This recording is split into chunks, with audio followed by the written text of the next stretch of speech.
Introducing Army Men Sarge's Heroes. Rated T for Teen. The biggest little war there is for the PlayStation game console and Nintendo 64. Army Men Sarge's Heroes. Real combat, plastic man. Good to go. Well, it's almost Christmas morning, and Santa's on his way. The whole wide world is waiting for this wondrous day. With our dreams of toys and presents, we wait impatiently, promising to be as good as can be.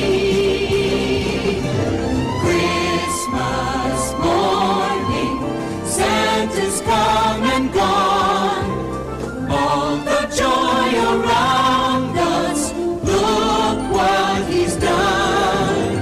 Christmas morning, hearts are light and gay. We have waited for so long for Christmas Day.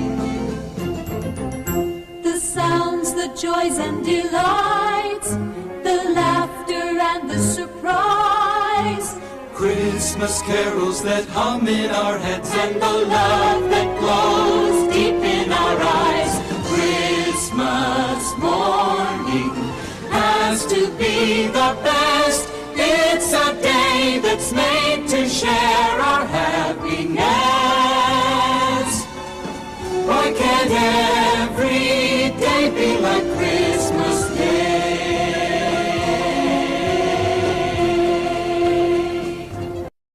Sorry, last-minute shoppers annoy me. It's not like Christmas just surprises you. It's on the same day every year for sobbing out loud. And if I hear "Deck the Halls" one more time, I'm gonna kill myself.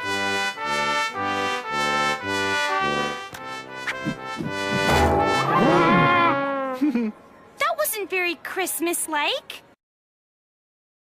Hello, everybody. I'm the Loud House Critic, one guy with 1,000 views and all the episodes I must review. So today is the 5th anniversary of the Loud House Critic reviews. 5 years of being the Loud House Critic, and I'm still gonna go. I am so happy that I actually made it this far into season 6, and I really don't have that many episodes left to review. But I'm still gonna manage to get them all done. But first, I gotta give a huge thanks for those who actually made it this far in the game, and yet they still managed to stay in the group chat on Messenger. And I wanna actually thank the newcomers for actually being part of the Loud Critic family. This goes out to that girl Shay, who actually made her debut in Puns and Buns, Mikey for making his first debut in Absent-Minded, Savannah Medina for making it in Antic Off, and I really enjoyed reviewing the episode with her in that one. And also to Adam, also known as Master Ripper, for reviewing the episode The Loud Cloud. And a huge, really big thanks to most of those who actually made it this far, and we have done the biggest collab for Halloween with Great Lakes Freakout. To our dry-witted animation nerd, Andreas, our Night Fun Factor vampire fan, to the high-intelligent Steam Team WK, to the beautiful cutie Savannah, to our Clyde McBride Mikey, to the brawny hockey puck Michael Game Shows, and lots more. I just cannot wait to do some more Loud House Critic episode reviews with you guys in our future for this season. And we might also get some newcomers to join our group. Hopefully we can get somebody who's just like Wednesday Addams. But before we can make a good celebration, we must get on with a Loud House episode review. Since we are in December, and we just entered season 6, I had decided to do this episode because next week's episode is gonna have so much the same characters in them. And with that much likely being said, Scoop Snoop, which happens to be the 12th episode from season 6, obviously, and the 258th episode. So really not gonna lie to everybody out here, this was an episode I easily glanced over because honestly, it didn't feel like it was too much of a good episode, especially with the title card with Catherine Molecule and the Freckle Gang. Maybe pretty much it's likely a forgettable episode. But when you have Catherine Molecule, Lincoln, and the Freckle Gang in an episode together, what do you get? Open up your heart and say you believe, and you will see the most miraculous things. Living faith and joy all through the night. Good will come and turn darkness to light. Deep in your heart, you're a believer too. Just keep your faith. I believe in you. All it takes It's a little vague to see the world in a wondrous way. Open up your heart and say you believe, and you will see the most miraculous things.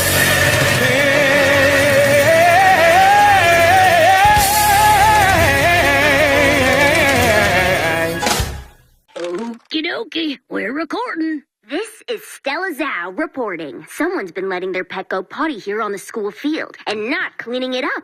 This person's got to be a complete dumbass not to clean up after himself, especially on the schoolyard. Who the fuck does that? Well, the Action News team is here to reveal the poop betrayer. Here they come now. Do I even need to knock some fucking senses into your head to let you know who that is when it's really quite obvious? Kangaroos, time to bust some scum.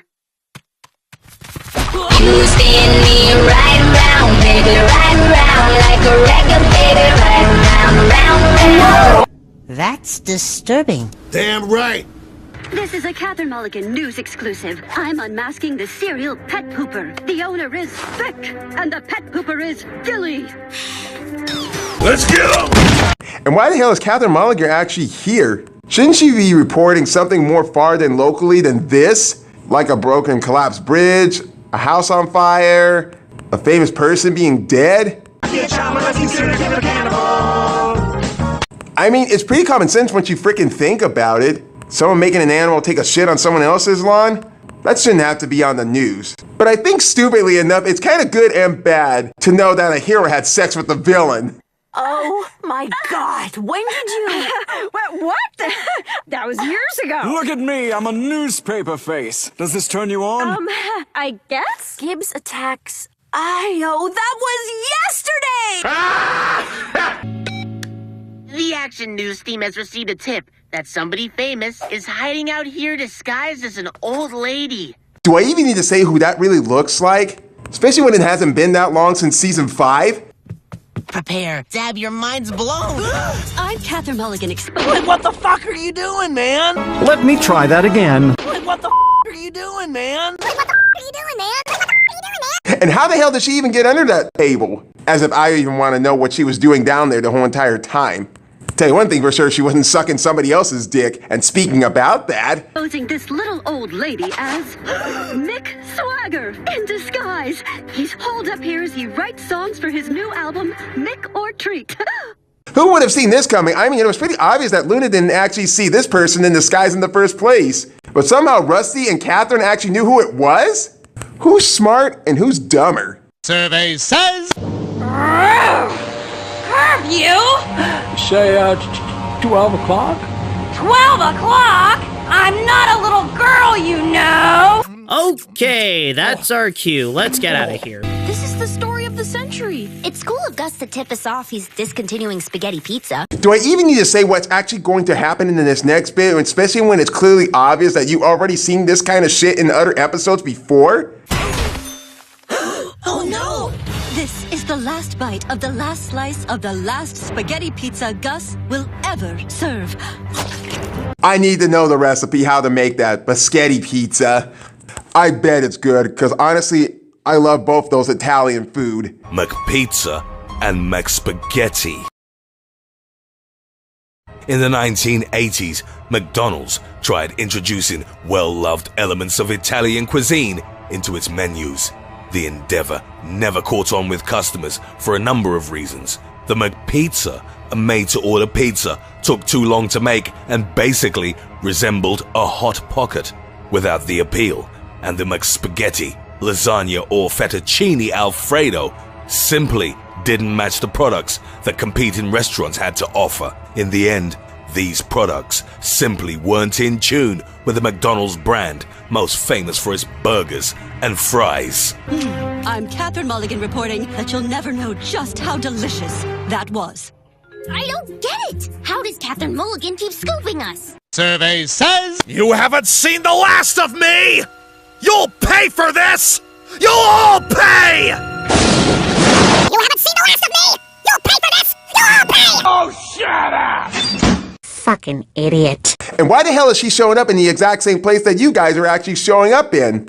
It's like she's being smart, being one step ahead than you guys. Not like any of you guys could think like that. Someone has to be leaking to her. My cousin Derek's studying to be a plumber. He says you have to find a leak and plug it, or it gets worse. Rusty's right. If we don't do something, this could be the end of the Action News team. I mean, is that so bad? It was great while it lasted. So many good things can come to an end, especially when we need the chemistry that was from the first season of the Loud House to come back to this show. So Lincoln and the Freckle Gang are actually back at the middle school in the cafeteria, immediately starting to think, who is the leaking rat? The leak has to be somebody here at school. Someone who's eavesdropping on us. How about Chandler? He's always been a rat. None of us like him very much. What the hell gave birth to you? You smell rank, like something dead. I can't tell your butt from your head. From your head. Now bend down and kiss my green ass. That son of a bitch. Do you think it's Meryl? I won't even fucking ask how they even did that, especially when they're stealing something from The Simpsons. Although I doubt that can be realistic if someone was actually hiding something in the beehive. What do you think, Rusty? Rusty? Huh? Sorry, my dad's texts are blowing up my phone. He's going on a date tonight with his new mystery boo, and he wants to know what he should wear.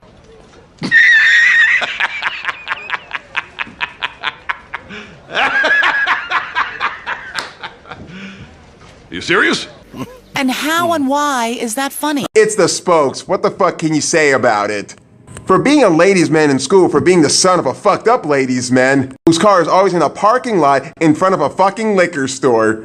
Your dad having a date that be as fucked up as Batman kissing Batgirl. This? Or this? I'd go for the turtleneck. With that jawline, I reckon he's better off with the tux. Guys! Focus! Oh no, Liam's right. The tux for sure. Any dude looks better in a tux. You should have seen how I was at prom.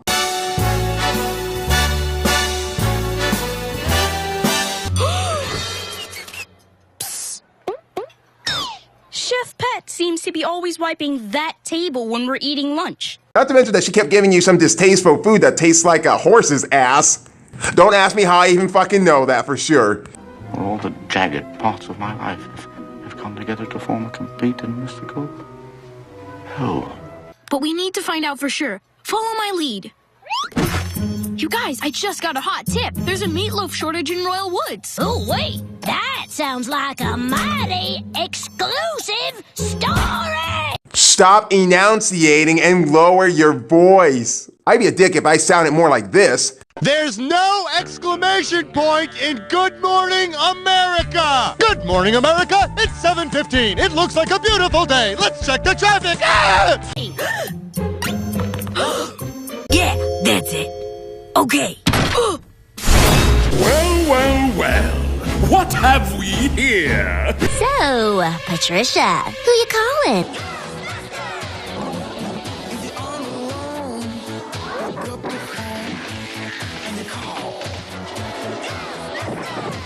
Could it be, I don't know, someone with the initials KM? Actually, yeah, Kielbasa Mark, my meat guy. If there's a meatloaf shortage, he can hook me up. Mwah! Good night, everybody. Really had to use that one because it makes common sense. By the way, that was considered a sex joke. The way she projected that with meatloaf, hook me up, think about it. Then I'm sure you won't mind if I talk to him. Tell me, Mr. Kielbasa, what's the going rate for meat? You know, every time when I hear a character talking on the phone like this, it reminds me so much from the Peanuts universe when the adults actually talk on the phone like this. You see, I invited a few friends over, and they're still here. Well, it's just Linus and a girl named Marcy. How great are these similarities compared to the Loud House and the Peanuts? And that's wholesale? Wow. Boneless chuck roast is $3.87 a pound. Mark says that's a steal. I'll be going this way. So if it wasn't Chef Pat that was tipping off Catherine Molecule, I wonder who was. Survey says there's no use in hiding.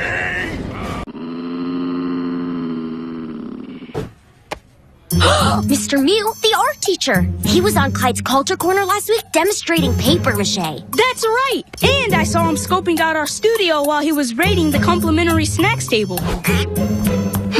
That guy is looking a little too suspicious. Although I actually never have seen this guy before in the show. I'm not exactly sure if this is the one-time episode that he actually appeared in or if he appeared in an episode before this one. I'll think about it once I see the episodes. Drink it in, Roman Rusty in his house. I'm surrounded by an idiot. Who's the bigger idiot? The idiot or the idiot who gets kidnapped by the idiot? An interesting interpretation of Rusty, Miss Zhao. Gosh, sorry, Mr. Mew. I can't get this exclusive story out of my head. The Food and Fuel's closing. Although that's a good painting drawing of Flip actually going out of business, which he should have done since he didn't learn his fucking lesson in a Flip Miss Carol. So goodbye to you and farewell to Nacho. Me too. This story is huge. If that happens in the future, I would be sleeping peacefully. Then again, I could be dead afterwards. The fuck? Sorry, I got swept up in artistic passion. Rusty's such a great muse. Yeah, you forgot the IQ of a peacock. You might as well do a painting of him in the nude. Oh, shut up! Shit, be lucky that nobody in Be Stella My Heart did a picture of Venus with Stella in it. Keep creating, mes petits artistes. I need to make a call. I've discovered something you'll be very interested in, I promise you. Is there any room left in your art exhibit? One of my students just painted a masterpiece. I'm fallen and I can't get up. So the Freckle Gang have no fucking idea of who the rat is around the school. As bad as they wouldn't jump into so many conclusions in Frame on You, there is one person in this group who finally managed to make common sense and has an idea for once. I am so dead! Dead! The League of Heroes is gonna kick my ass! We shouldn't be following the rat. We should wait at the nest. What in the manure pile does that even mean? Catherine is the nest, dogs. If we follow her, the leaker, or rat, is gonna come to her. Wow! I mean, just wow! Who knew you actually have the brain of Lisa Simpson? By the way, am I the only one who thinks that this episode is kind of like Frame on You and Grub Snub? Because I think I'm finally catching some similarities in this episode of why this episode is not really much that interesting. Rusty, that's a brilliant idea. Looks like it's time for an Action News Team undercover investigation. I'll find her. I'll find her and I'll find her if I have to burn down all of Paris. 8:02. Catherine takes a bite of Danish. Roger that. I am so glad they're not actually spotting her getting undressed. Otherwise, Rusty would be hard right now. At least they're not spying on Flip or Mr. Grouse. Holy shit, how fucked up that would be. Sup, dudes? Rusty, you're late. Oh, what's that awful smell? I was helping my dad pick a cologne to wow his gal pal. We landed on Undersea Daydream. That is the grossest reek ever! Ew, it's in my nose! I can't get it out of my nose! You freaking idiot, not on the carpet! So the Freckle Gang follow Catherine Montague, and the first place they stalk her at is the Bourbon Burger, which is kind of an odd place for a news reporter to go and eat a burger. Oh, Rusty, you got your knees square in my gizzard. Stop moving around, dog. That's kind of a stupid way, being inside of a trash can instead of being behind the frickin' trash can. What if somebody pukes on you guys? And that won't look fucking right either. Horseradish in the eye. Oh. Catherine Mulligan wants to know, did this garbage can just talk? Who knows, the Bourbon Burger is actually starting to install some new technology to make garbage cans talk. And the next investigation happens at the bowling alley place. And this part is where the episode actually got banned. I know this one's happened back in season 5 before, but somehow in this season, they banned this episode. Today's forecast, 100% chance of winning for Patchy Drizzle. I'm getting some developing news. It ain't over till the last frame. What are you saying? You don't remember the characters from Fame? Well, okay, maybe they don't live forever. Wow, sounds like these two got some competition in this studio. Why couldn't this be the episode that's around these two? I mean, it could be an interesting episode that we could know more about Catherine Mulligan, but I want to know about this other guy who I last saw in Snowboard. Don't mind us, sweetie. We're just a couple of senior ladies bowling. Oh, I'm sorry to frighten you, dear. I must look like a yeti.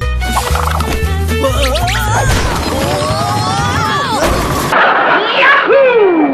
You're the greatest, friend. And the old master strikes again. Catherine Mulligan wants to know, did that bush just bowl a strike? Zach, you fatherfucker. Why the hell would you be hiding in the bush, and why would you bring it inside a public service? That's supposed to be used for outside. He'll be lucky that Homer Simpson would be dumb enough to think a bush has legs. Huh?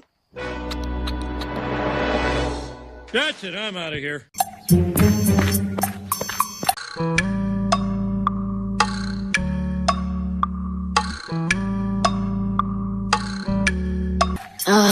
We've been following the nest all day and not one rat. Well, guys, guess we might as well call it a day. Wait, look who's coming! What is Principal Ramirez doing here? The principal's a rat! I knew it! I fucking knew she was the rat the whole entire time! I knew there was something wrong with having that female as the principal. And I thought Principal Hudson used to be dumber than Senior. See you here next week. Principal Ramirez is the leak? Never would have pegged her for a squealer. I'm gonna give her a good old what for. God damn it! You did it to me again! I'm gonna go to the school, and I'm gonna kill the principal! So the next day, Lincoln and the Freckle Gang come down to Tall Timbers Park to bust Principal Ramirez. And if there is a God, please strike this principal down. Oh, Principal Ramirez. Glad you could make it. Gotcha. Principal Ramirez! Action News Team! Excuse me? Shut up! Principal Ramirez, how much has Catherine Mulligan been paying you to steal our news stories? I don't know what you're talking about. We all knew why you decided to send Lincoln to Canada in the first place to begin with, so there wouldn't be no Action Team news in the middle school. Because if he wasn't around, there would be no news scoop for that school anymore.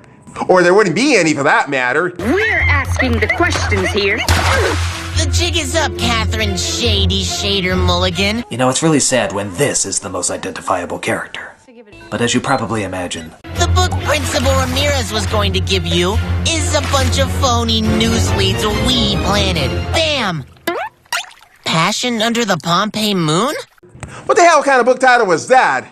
Something about lust and love? Oh, sick! The principal's a lesbian! That explains about her little compliment to a woman that she didn't even know that was Rusty in the first place in disguise. And now she's talking with the news reporter, Catherine, and wants to make her bitch. I'm so sorry. I think that was a little too much for me to say. Uh-oh. You bet you're uh-oh. Miss Mulligan and I are in a book club together. Now someone get me out of here. That's the story. We've been meeting to swap novels we're reading. But since when has ever Catherine and the principal ever been in a book club together? Like, I never understood why Rita was actually friends with Zach's mom. When they first met in Stall Monitor, it looked like they didn't even know each other.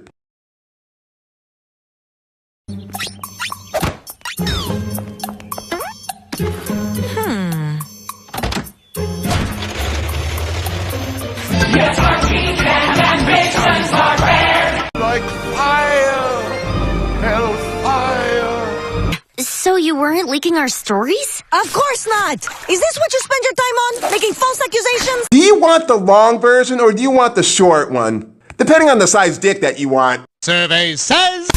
What you say? That you... No, anything but that. Okay, how's this? Survey says...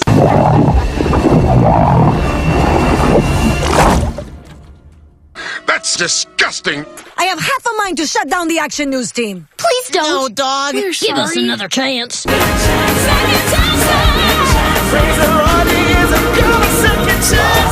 that shit off. I'm Catherine Mulligan, and I agree with these children. Sure, they got the story wrong, but they've got real drive. It reminds me of me when I was starting out. I say they deserve a second chance. Yeah, how is it that I see that Lincoln's sisters actually get a second chance, but somehow he doesn't get the second chance? Too much becoming sexist, are we? So the Action News team gets a second chance, but still questions, how does Catherine actually manage to get the scoops on these guys? That's the bigger killer. With help from my boyfriend. He's a real sweetie, with even sweeter leads. But I had no idea he was getting them from you. Oh, look, he's here to pick me up now. Hey, my little mulberry. Rusty, it's your dad. Could y'all excuse me for a moment? I don't think so. What the motherfucker cocker fucking hell is going on here? Merry Christmas. And Rusty, how the fuck did you not even know this, that he was actually dating Catherine Mulligan? That's kind of a boner killer, if you ask me. Dude, I didn't know. He said he was seeing someone, but just called her his news boo. Oh, and now I get it. Survey says... Sorry, it's the anchovies. They don't agree with me. Fuck this shit! I'm going to the front of the tray, where the fumes from another penguin's ass won't burn off my eyebrows. Assholes smell like 8 cans of orca shit. Hot Rod, you didn't tell me those great tips you've been giving me were from your son. I've been accidentally scooping his news team the whole week. Great tips? I thought Rusty was just giving us some good gossip. I swear, every time when I hear that voice, he sounds like Crimson from Hell of a Boss. You think you're gonna just get to walk away from this family and never come back? You're dead wrong, Mox. Matter of fact, the only thing you're right about is that obnoxious piss stain can't get made. Not unless he marries in. Oh, I just can't wait to meet this guy next year. Sorry, Russ, man. I only shared it with my news boo when I ran out of convo starters. We're cool, Dad. Sweet Jesus alive, no one should ever have to see that. You're a couple of sluts! I think it's nice. Hey, get this thing moving! I'm getting scarred for life up here! I don't get why Lincoln is so queasy about this, especially when he kissed a girl before. Kids, let me make things up to you. I noticed you're using phones for your reporting. How about I donate some equipment from our newsroom to your action news team? Yeah! That's kind of unrealistic that most news reporters won't even do these days. I mean, don't get me wrong, some things that you see in cartoons don't exactly really happen in real life. Guys, I got a hot lead. Flip's painting packing peanuts yellow and selling them as cheese puffs. Wow, that sounds big enough to be a joint scoop. Oh, he's definitely gonna lose his business sooner or later.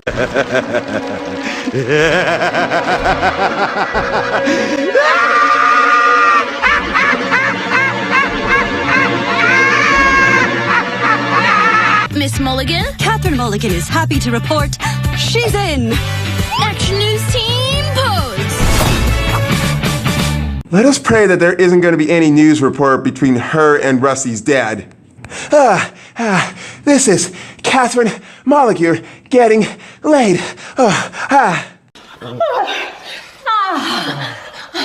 You know what Mommy likes? Yes. I don't even know you. I guess you'll never know for sure, will ya? This episode was Scoop Snoop.